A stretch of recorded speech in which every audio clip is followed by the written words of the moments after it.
আর কিছু আছে চিলে কান নিল টাইপের মানুষ, যা দেখবে অনলাইনে যা আসবে দেদাহার্সে প্রচার করা শুরু করবে। তুমি যে ফেসবুকে ইউটিউবিং করছো, ফেসবুকিং করছো, কখনো কি আমাকে জিজ্ঞেস করেছিলা, আমাদেরকে জিজ্ঞেস করেছিলা ভাই কি হয়েছে আপনাদের সাথে? তুমি এক পক্ষের কথা শুনে গালিগালাজ করছো, চরিত্র নিয়ে কথা বলছো, টাকার কেলেঙ্কারি দিচ্ছ। আর সবচেয়ে কষ্ট পেয়েছি আমি এখানে কিছু আলেম ওলামাও এর পক্ষে সাফাই গাওয়া শুরু করেছে। আমি এই জায়গায় কষ্ট পেয়েছি। শোনেন, আজকে মজা নিচ্ছেন, ট্রল করছেন, করেন, এটা আপনার দিকেও আসবে ইনশাল্লাহ, দেখে নিন। তবে এখন বলতে বাধ্য হচ্ছি, কারণ এটা ফেসবুকের যুগ, ইউটিউব অনলাইনের যুগ। সত্যটা উপস্থাপন না করলে অনেক মানুষ বিভ্রান্ত হতে পারে। শুধু এই স্বার্থে আমি কথাটা বলছি, আদারওয়াইজ আমি কথাগুলো বলতাম না। কারণ নিজের ঘরের ত্রুটি মানুষের সামনে উপস্থাপন করতে হয় না, নিজের ঘরের ত্রুটিগুলো মানুষের সামনে উপস্থাপন করতে হয় না। ওয়াজ মাহফিল করতে এসে এমন অনেক তিক্ত অভিজ্ঞতার সম্মুখীন হতে হয়েছে যেগুলো আপনারা কখনো কল্পনাও করতে পারবেন না, যেগুলো আমি ঘরের ত্রুটি মানুষের সামনে বলতে চাইতাম না কখনোই, কিন্তু এখন কিছু কিছু ঘটনাকে কেন্দ্র করে এগুলো বলতে বাধ্য হচ্ছে। না বললে মানুষের সামনে প্রকৃত সত্যটা উপস্থাপিত হবে না। আর কতদিন চুপ করে থাকবে? কত কি যে হয়েছে এই জীবনে ফেস করতে আপনি কল্পনা করতে পারবেন। তো আমি এগুলো বলতে চাইতাম না কখনোই, এগুলো আমি কোনোদিনও বলতে চাইতাম না, এখন বলতে বাধ্য হচ্ছে আপনাদের প্রশ্নের কারণে। প্রসঙ্গে আসি না, একটা ন্যাশনাল নিউজ যদি প্রচার করতে চান আপনাকে পক্ষে বিপক্ষের কথা নিতে হবে না?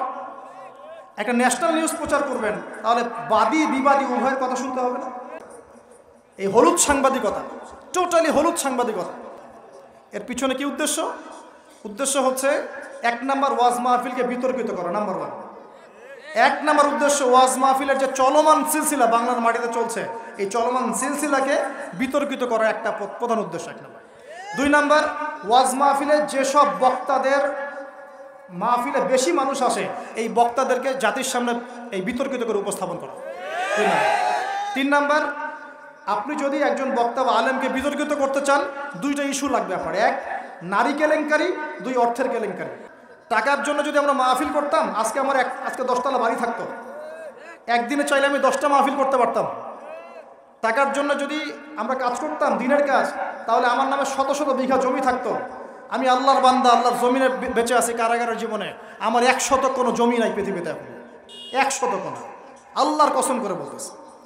আমার দুইটা পরিবার ভাড়া থাকি আমরা, প্রত্যেক মাসে ভাড়ার টাকা গুনতে হয় আমাদেরকে।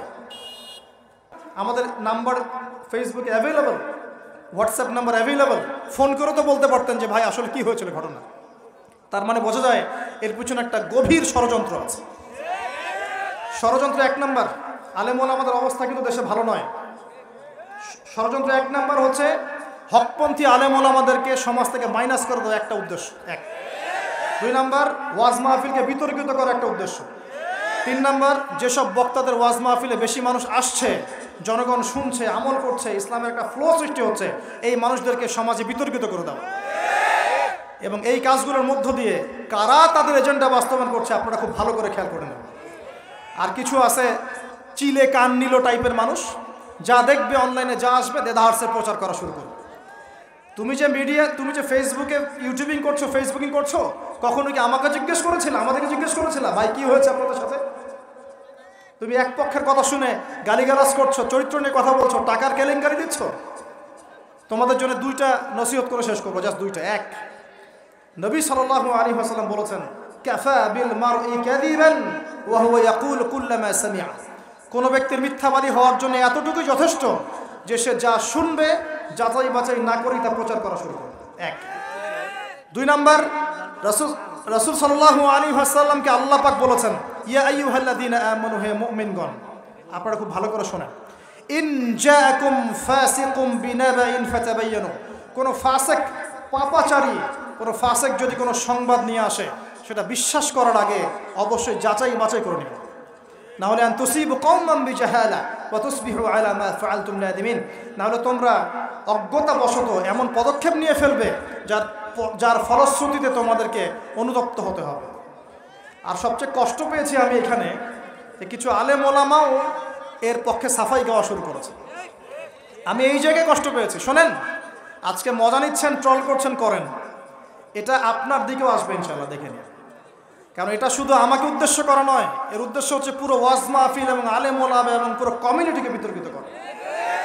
আপনার উচিত ছিল নিজের ভাইয়ের পাশে এসে দাঁড়ানো, আপনি উল্টা মজা নিয়েছেন। এগুলো আল্লাহর আরশ পর্যন্ত পৌঁছে গেছে ইনশাআল্লাহ।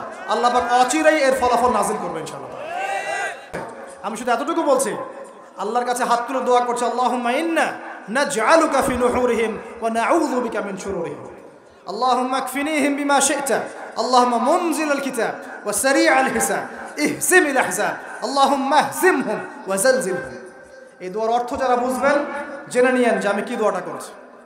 আমি আল্লাহর কাছে দোয়া করছি, আল্লাহ পাক সত্যের পক্ষে থাকেন, মিথ্যার বিপক্ষে থাকেন। এখানে ইসলামের বদনাম হয়েছে, আলেমের বদনাম হয়েছে, এবং আল্লাহর দ্বীনের দায়ীদের গায়ে আঘাত এসেছে, এবং মিথ্যা প্রোপাগান্ডা চালিয়ে চরিত্র হনন করা হয়েছে। আল্লাহর কাছে দোয়া করছে আল্লাহ পাক যেন একাই এই জালেমদের বিরুদ্ধে আমাদের পক্ষে যথেষ্ট হয়ে যান ইনশাআল্লাহ। আমরা দোয়া করছি আল্লাহ পাক যেন এদের এবং আমাদের মাঝখানে ফয়সালাকারী হিসেবে আল্লাহ পাকই যথেষ্ট থাকেন ইনশাআল্লাহ। আল্লাহুম্মা মুনজিলাল কিতাব, আল্লাহ পাক কিতাব নাজিলকারী, সারি'আল হিসাব, দ্রুত হিসাব গ্রহণকারী, ইহজিমিল আহজাব, এই জালেমদের এই দলটাকে আল্লাহ পাক ভেঙে দিবেন ইনশাআল্লাহ। আল্লাহুম্মা জালজিলহুম, আল্লাহুম্মা ইহজিমহুম ওয়া জালজিলহুম, আল্লাহ পাক এদেরকে বিধ্বস্ত করবেন, এদের পাগুলোকে ভূমিকম্পের মতো কাঁপিয়ে দিবেন ইনশাআল্লাহ। নবী সাল্লাল্লাহু আলাইহি ওয়াসাল্লাম, লাস্ট কথা, নবী সাল্লাল্লাহু আলাইহি ওয়াসাল্লামের উপর অত্যাচার আসলে তিনি দুই রকম সুন্নত দেখিয়েছেন। এক, তিনি মাফ করে দিয়েছেন, যদি ওরা ক্ষমা চাইতো আমি মাফ করে দিতাম, যদি ক্ষমা চাইতো আল্লাহর কসম মাফ করে দিতাম। ক্ষমা না আছে, উল্টা তারা মিথ্যা প্রোপাগান্ডা চালিয়েছে, এর কোনো মাফ নাই ইনশাআল্লাহ। আল্লাহ রাসূল আরেকটা সুন্নাত, তিনি বদদোয়া করেছেন, হাত তুলে তুলে বদদোয়া করেছেন, আল্লাহ অমুককে দেখে নিও, তমুককে দেখে নিও, তমুককে দেখে নিও। আজকে আমি মাজলুম, আমরা মাজলুম, শুধু সেই বদদোয়া আল্লাহর কাছে করছে। অচিরেই দেখে নেবেন তাদের কি পরিণত হয় ইনশাআল্লাহ। আমরা কিচ্ছু করবো না, কিচ্ছু বলবো না, আল্লাহর পক্ষ থেকে কি ফয়সালা হয় খালি দেখে নিই ইনশাআল্লাহ। কারণ আল্লাহর দ্বীনের শত্রুতা করে, দ্বীনের দায়ীদের সাথে, আলেমদের সাথে শত্রুতা করে কোনো জালেম, কোনো ফেরাউন, নমরুদ এই দুনিয়াতে টিকতে পারে নাই, আগামীতেও পারবে না ইনশাআল্লাহ তাআলা। আর কিছু বলার মতো মন মানসিকতা আমার নাই। আপনাদের কাছে দোয়া করব, আপনাদের জন্য দোয়া করবো এবং অনুরোধ করব যে আল্লাহর ওয়াস্তে এই বিভ্রান্তির যুগে এক পেশে মনোভাব রাখবেন না, সত্য মিথ্যা যাচাই করবেন, তারপরে আপনি বিশ্বাস করবেন ইনশাআল্লাহ তাআলা। আর বিশ্বাস করবেন আল্লাহর পথে দায়ী আলেম, মুহাদ্দিস, মুফতিরা কোনো দিনও দিনের অকল্যাণে কোনো কাজ করে না ইনশাআল্লাহ।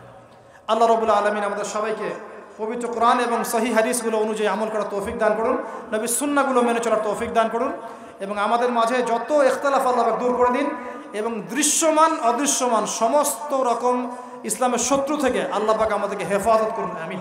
সুবহানাকা আল্লাহুম্মা বিহামদিকা আশহাদু আল্লা ইলাহা ইল্লা আনতা আস্তাগফিরুকা ওয়া আতুবু ইলাইক। আসসালামু আলাইকুম ওয়া রাহমাতুল্লাহি ওয়া বারাকাতুহু।